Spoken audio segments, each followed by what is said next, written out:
Welcome to my channel the past universe. आज मैं आपके साथ बात करूंगी मिथुन लग्न राशि वालों के लिए कैसा रहेगा अक्टूबर 2024 का महीना। आपके लिए अगर मैं बात करूं तो इस महीने में काफ़ी सारे बड़े ट्रांजिट हो रहे हैं, बदलाव बहुत अच्छे अच्छे हो रहे हैं। खासकर एक बदलाव ये है कि बृहस्पति देव वक्री हो रहे हैं और वक्री का प्रभाव आपको 9 अक्टूबर से देखने को मिलेगा। उस प्रभाव के बारे में हम एक सेपरेट वीडियो बनाएंगे। फिर वहीं पर आपके लग्न के स्वामी का जो ट्रांजिट है उसको देखना ज़रूरी है। उसके साथ साथ शनि देव का ट्रांजिट जो बहुत ही अच्छा हो रहा है, क्योंकि शनि देव नक्षत्र परिवर्तन कर रहे हैं। वो राहु के नक्षत्र शतभिषा नक्षत्र में जाएंगे और राहु देव शनि के नक्षत्र में हैं। तो ये काफ़ी अच्छा ट्रांजिट है। पूर्व भाद्रपद नक्षत्र में रहेंगे राहु देव। तो अब पहले बात कर लेते हैं शनि देव और राहु देव की। शनि देव भी वक्री हैं आपके 9वें भाव में, राहु देव हमेशा ही वक्री रहते हैं 10वें भाव में। कुछ अचानक से होगा क्योंकि दोनों के नक्षत्र परिवर्तन कर रहे हैं, परिवर्तन योग फॉर्म हो रहा है, वो भी आपका 5 अक्टूबर से। कुछ अचानक से बहुत बड़ा बदलाव होगा कार्य क्षेत्र को लेकर, उसकी वजह से आपका ट्रैवल होगा। देखिए 5 अक्टूबर से शुरू हो रहा है, तो आपको उस बदलाव के लिए जो भी चीज़ें होती हैं, जो भी आपके कार्य क्षेत्र में जो भी बदलाव होगा वो 5 अक्टूबर के बाद ही होगा और वो अचानक से होगा। क्योंकि जो शनि देव वक्री होते हैं ना, उनका प्रभाव क्विक होता है, बहुत सडन होता है। तो मतलब आप ये नहीं एक्सपेक्ट कर सकते कि डिले कर जाएगा या कोई रिजल्ट 3 महीने बाद या 4 महीने, नहीं। मतलब even we as a astrologer हम लोग भी नहीं प्रेडिक्ट कर सकते। जैसे जो कुंभ राशि होती है उसके बारे में खासकर कोई नहीं प्रेडिक्ट, क्योंकि कुंभ राशि एक ऐसी राशि है जिसको हम लोग एसेंट्रिक बोलते हैं। एसेंट्रिक मतलब वहाँ पर राहु देव का भी प्रभाव है, शनि देव का भी प्रभाव है। तो कुंभ राशि के लिए, खासकर जिनका कुंभ लग्न होता है, उन लोगों के लिए अगर किसी ने प्रेडिक्ट किया है कि ये आपके जीवन में इस समय में होगा, तो वो उस समय में कभी नहीं होगा।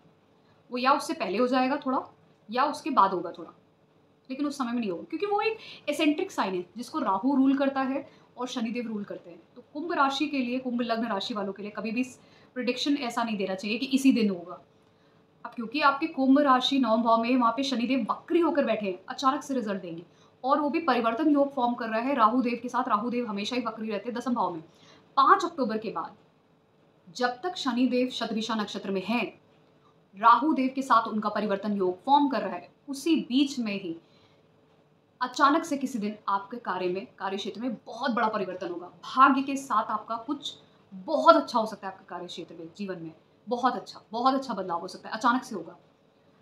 फिर इसी तरीके से बात करें आपके लग्न स्वामी की, बुध देव की।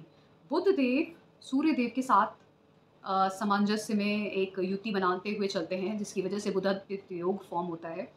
सूर्य देव कन्या राशि में 16 सितंबर से 17 अक्टूबर चौथे भाव में रहेंगे। फिर 17 अक्टूबर से 16 नवंबर तुला राशि में, अपनी नीच की राशि में रहेंगे।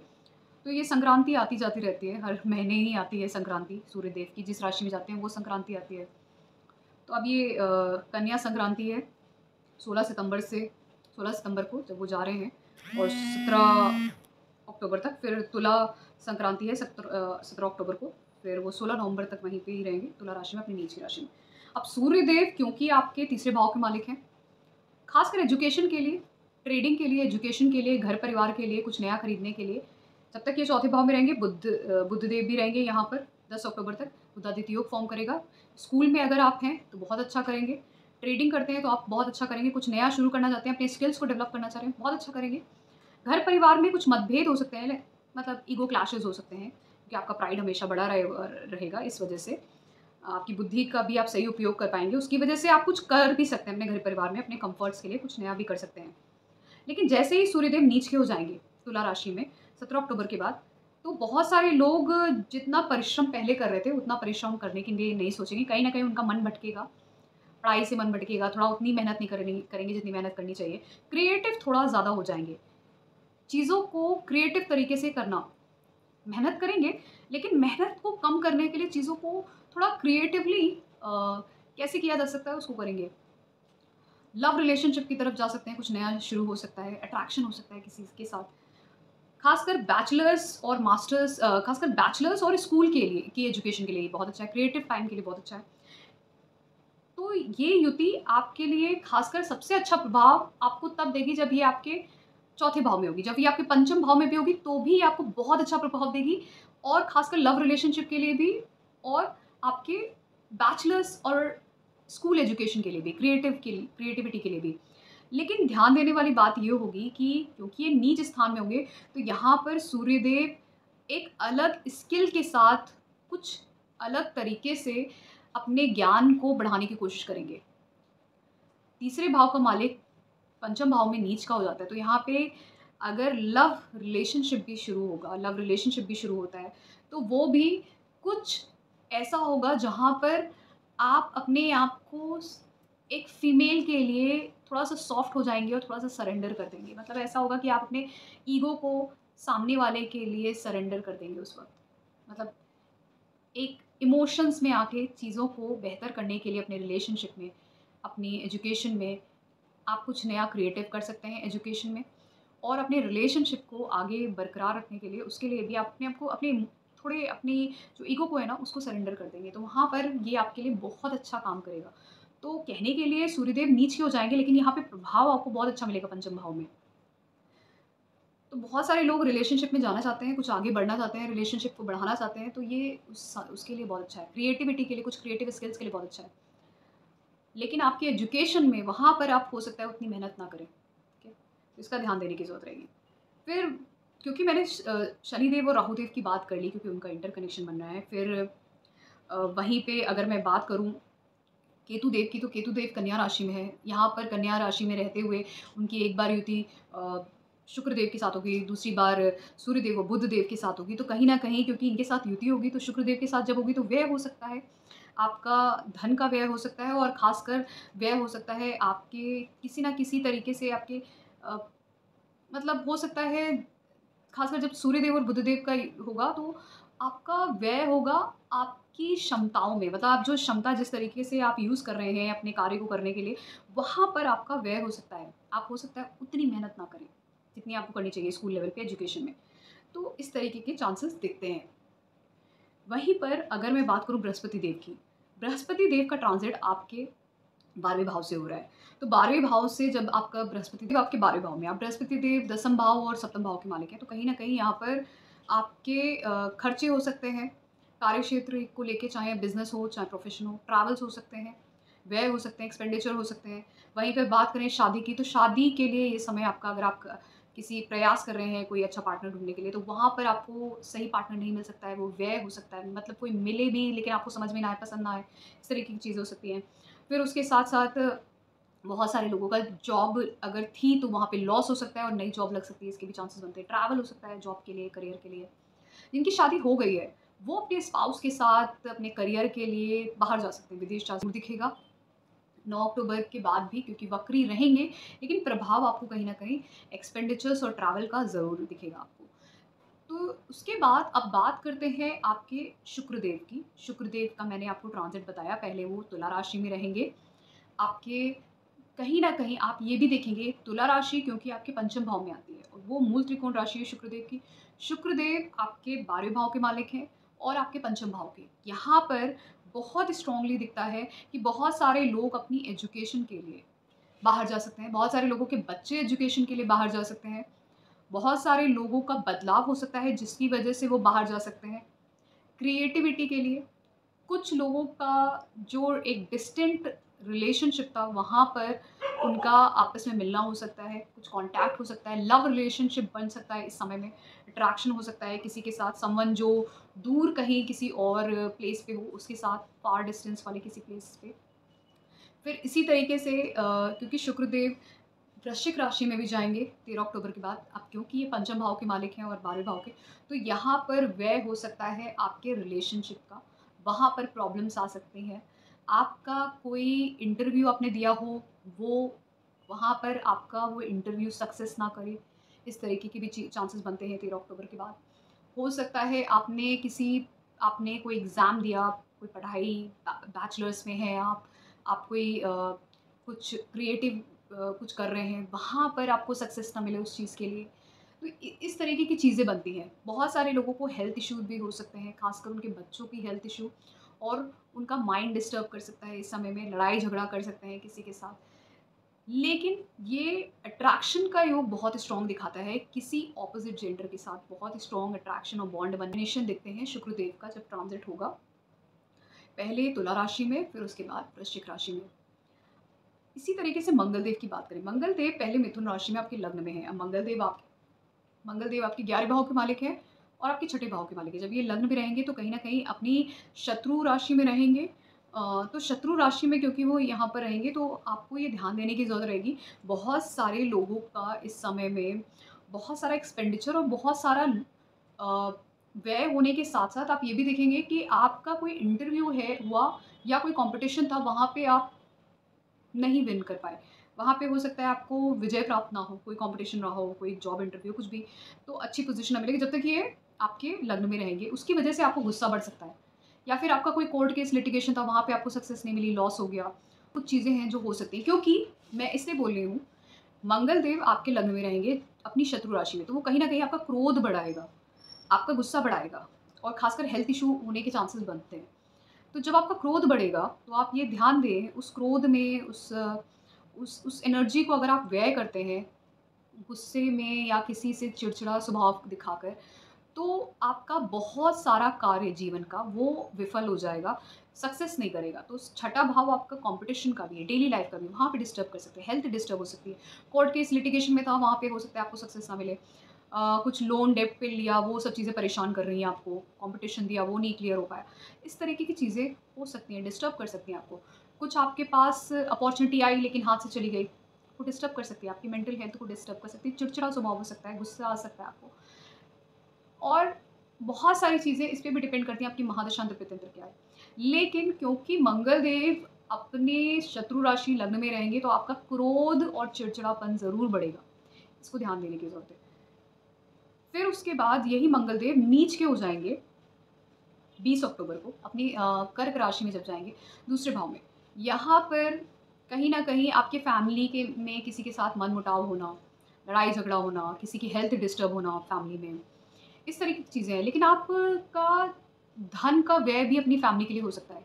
आपको कोई लाभ मिला लेकिन आप वो उस धन को आप हो सकता है अपनी फैमिली पे खर्च करें या कुछ अपने खाने-पीने पे खर्च करें। इस तरह की चीज़ें हो सकती हैं। इमोशंस में आके फैमिली पे एन्जॉय कर रहे हैं, इस तरीके से पैसे खर्च कर रहे हैं। कुछ ये भी हो सकता है किसी की हेल्थ के लिए भी आप खर्च कर सकते हैं पैसे। कुछ भी लोन में या डेब्ट पे लेके अपनी फैमिली के लिए कुछ खाने-पीने की चीज़ें मतलब खा पी सकते हैं, एन्जॉय कर सकते हैं इस समय में। ये भी हो सकता है आप पैसे खर्च करके बहुत एन्जॉय कर रहे हैं अपने फैमिली मेंबर्स के साथ, गैदरिंग कर रहे हैं और उसमें किसी की हेल्थ डिस्टर्ब कर सकती है। इस तरीके की चीज़ें दिखती हैं, ठीक है? लेकिन वो वहाँ पर आपकी पूरी एनर्जी जो होगी अपनी फैमिली पे और उनके इमोशंस के लिए कुछ व्यय करना, धन का व्यय करना, अपनी अ, अपनी जो दिन का जो रूटीन है उसका व्यय करना, कि आपका समय था, आपको कार्य करने के लिए जाना था, आपने उसमें से टाइम निकाल के अपनी फैमिली पे उस समय को व्यय किया, स्पेंड किया उनके साथ, रादर देन आप अपने किसी प्रोफेशनल लाइफ में अपना एक्स्ट्रा टाइम देके कार्य में कुछ करते, आपने वो समय अपने परिवार को दिया। तो मतलब इस तरीके से इमोशनल लेवल पे आप कुछ व्यय करेंगे, अपनी एनर्जी का व्यय करेंगे। तो यहाँ पे मंगलदेव नीच के हो जाते हैं, क्योंकि यहाँ पे जल तत्व की राशि आती है जिसको हम कर्क राशि बोलते हैं। अब क्यों वो हो जाते हैं? मंगलदेव एक ऊर्जा है, अग्नि है, वैसे तो सूर्यदेव को भी हम बोलते हैं, लेकिन ये जो ऊर्जा है ये भी एक हमारे अंदर की जो डिफेंसिव एनर्जी है, जो लोगों को लड़ने के लिए, डिस्ट्रक्शन के लिए यूज़ होती है। अब ये पानी में जैसे जल तत्व जैसी राशि में जाएगी, कर्क राशि में, जहाँ पे माता को डिनोट करती है ये राशि, आपके जल तत्व की राशि है, ये इमोशंस को बताती है, सौम्य राशि है। अब यहाँ पर जब जाएगी चंद्रमा की से जुड़ी हुई, तो मंगलदेव का प्रभाव और उनकी एनर्जी लो हो जाएगी। अगर आप पानी डाल देते हैं किसी चीज़ पे, किसी जलती हुई चीज़ पे, तो वो ठंडी हो जाती है, तो ठंडी हो जाएगी, प्रभाव एकदम सौम्य हो जाएगा। इसी तरीके से सूर्यदेव भी जब चंद्र राशि में जाते हैं ना, तो वो भी सौम्य हो जाते हैं। तुला राशि में नीच के होते हैं क्योंकि वहाँ पे रानी की राशि है, वहाँ पे भी वो नीच के हो जाते हैं, वहाँ पे भी उनका प्रभाव ठंडा हो जाता है। तो इसी तरीके से ये यहाँ पे प्रभाव मिलता है। तो वहाँ पे अभी जो इमोशनल लेवल पे आप अपनी एनर्जी को किस तरीके से दे सकते हो। आप दूसरे भाव में जा रहे हैं, कर्क राशि आ रही है, नीच के हो रहे हैं, तो अपनी एनर्जी को, मतलब अपनी जो आपके अंदर ऊर्जा है, जो भी एक आप जो भी आप कार्य करते हो, जिसके लिए आपको मेहनत करने की ज़रूरत होती है, प्रयास करने की ज़रूरत होती है, एक जो एक कॉम्पिटिटिव एनर्जी चाहिए होती है वो मंगल देव देते हैं। तो वो जो यहाँ पर एनर्जी है वो कहीं न कहीं काम डाउन होगी और आप पूरा समय अपने परिवार के इमोशंस के लिए कुछ ना कुछ अपनी एनर्जी का व्यय करेंगे।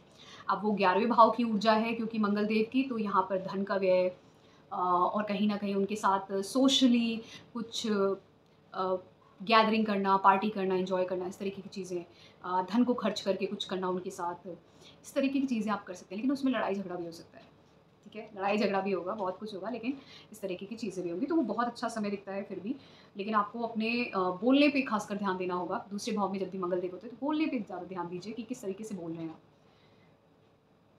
अब क्योंकि मैंने सभी ग्रहों के बारे में बात कर ली है, अब संक्षेप में ब्रीफ में बताते हैं हेल्थ, वेल्थ, मैरिज, रिलेशनशिप और करियर को लेके। हेल्थ की बात करते हैं। हेल्थ के लिए ये समय आपका मुझे काफ़ी ज़्यादा अच्छा दिखता है। क्यों मैं कह रही हूँ अच्छा दिखता है? क्योंकि आपके लग्न के स्वामी कहीं न कहीं स्ट्रॉन्ग हैं, कन्या राशि में रहेंगे।